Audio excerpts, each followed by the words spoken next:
হাই friends, আজি মই আপোনালোকক বনাই দেখুৱাম এগ বিৰিয়ানী। আমি এগ বিৰিয়ানী কেনেকৈ বনাব পাৰি আহকচোন চাওঁ। তাৰ বাবে মই লৈছোঁ অকণমান তেলখিনি গৰম হৈছে। ইয়াতে মই পিঁয়াজ দি দিছোঁ।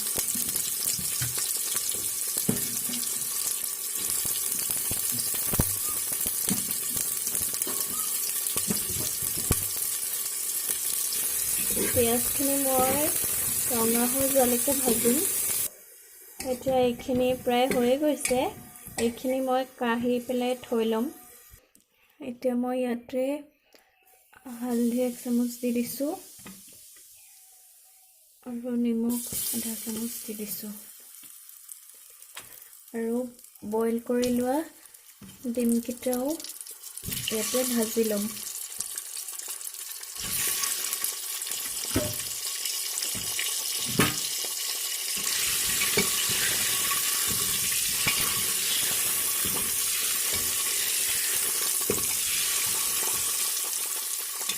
ডিমকেইটা অলপ ৰঙচুৱা হোৱালৈকে ভাজি ল'ম মই। এতিয়া চাওক, ডিমকেইটা হৈয়ে গৈছে। এতিয়া মই এইকেইটা নমাই ল'ম। ইয়াতে পিঁয়াজ দিলোঁ, লং, ইলাইচি আৰু তেজপাত দি অলপ ফ্ৰাই কৰি লৈছোঁ। তাৰ পাছত ইয়াতে মই আদা নহৰুৰ পেষ্টটো মিহলি কৰি দিছোঁ।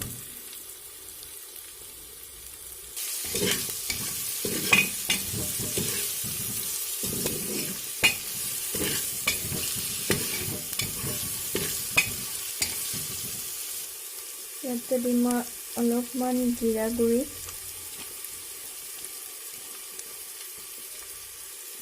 আৰু অলপমান ধনিয়া গুড়ি, অলপমান হালধি গুড়ি দিছোঁ, কাশ্মীৰী মিৰ্চ অকণমান দি দিছোঁ। গোটেইখিনি এনেকৈ মিলাই ল'ম।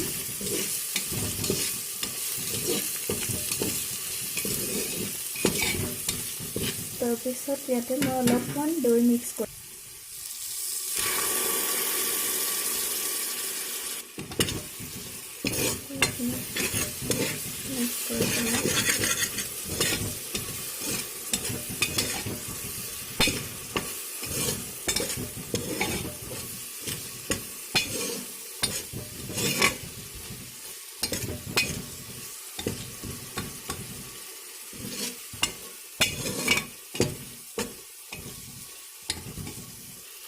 এতিয়া মই ইয়াতে অলপমান পানী দি দিছোঁ।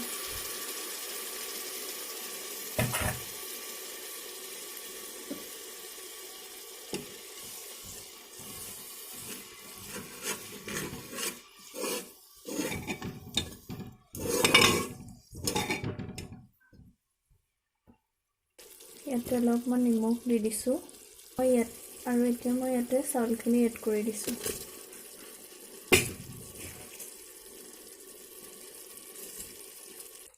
আৰু ইয়াতে মই এতিয়া দি দিম কণীকেইটা।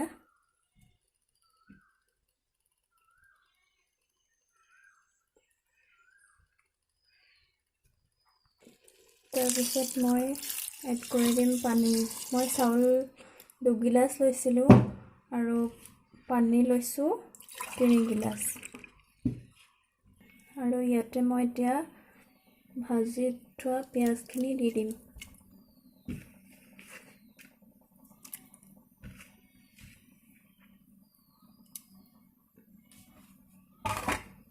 আৰু অকণমান ধনিয়া পাত দি দিছোঁ। এতিয়া মই কুকাৰৰ ঢাকনিখন মাৰি দিম 2টা চিটি অহালৈকে। তাৰ পাছত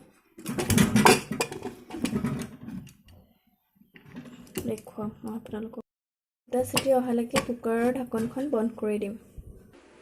এতিয়া এইখিনি চাওক, এতিয়া ৰেডি হৈ গ'ল। আপোনালোকে ঘৰত ট্ৰাই কৰি চাব পাৰে।